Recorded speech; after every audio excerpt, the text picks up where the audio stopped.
જય જોહાર, જય આદિવાસી. દોસ્તો, પહેલા તો તમે આ વિડીયો જોઈ લો. જે આજે આદિવાસી ભાઈઓ જે સંગઠન કરે છે એને આપણે અભિનંદન આપીએ છીએ, બિરદાવીએ છીએ. પણ આજે એ જે માંગણી કરે છે 30% ભાગ દેવો, 1000 રૂપિયા દાડી દેવી, જે દાડી હાલતી હોય એ દાડી દેવામાં આવી છે મજૂરોને.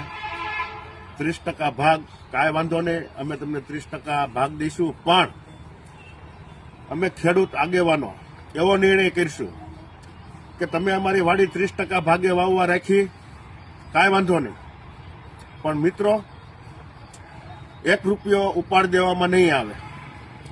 તમારે કોઈ હાજા માંદું થાય, બીમાર પડે, ખાવા પીવાનો 1 પણ રૂપિયો દેવામાં નહીં આવે ઉપાડ નામે.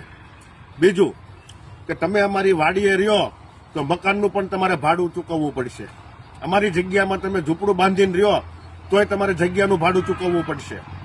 બીજું, લાઇટ બિલે તમારે પણ ભરવું પડશે.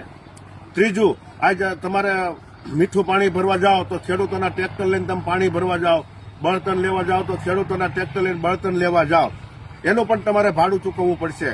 આજે તમે જેમ આદિવાસી સમાજે જે તમે સંગઠન કર્યું, વિડીયો તો તમે જોઈ લીધો હે.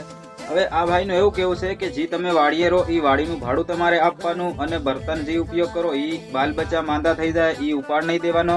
તો મારે એટલે એટલું જ કેવું, એટલા બધા તો તમારા ગુલામ નથી. તમારે ત્રીજે ભાગે વાડી દેવી હોય તો દો, બાકી કઈ નહીં. તો દોસ્તો, આ બધા હે ને આપણી મજબૂરીનો ફાયદો ઉપાડી રહ્યા છે, કેમ કે ઉપાડ નહીં આલીએ એટલે અહીંયા શું કરે એમ. તો એવું છે નહીં, અમુક ગમે આ કામ કરી શકીએ, કેમ કે છૂટક દાહડીમાં ઘણું બધું કામ ચાલે. કે એવું તો છે નહીં કે અમારે ફરજિયાત કાઠિયાવાડ આવવું પડે, પૈસા કમાઈને અહીંથી જ લઈ જાય.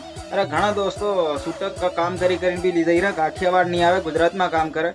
અને આપણા આદિવાસી સમાજને એટલું જ કેવું છે કે 9 સાલ પૂરું કરી લઈ, બાકી આવતે સાલ કોઈ કાઠિયાવાડ ન થાવો.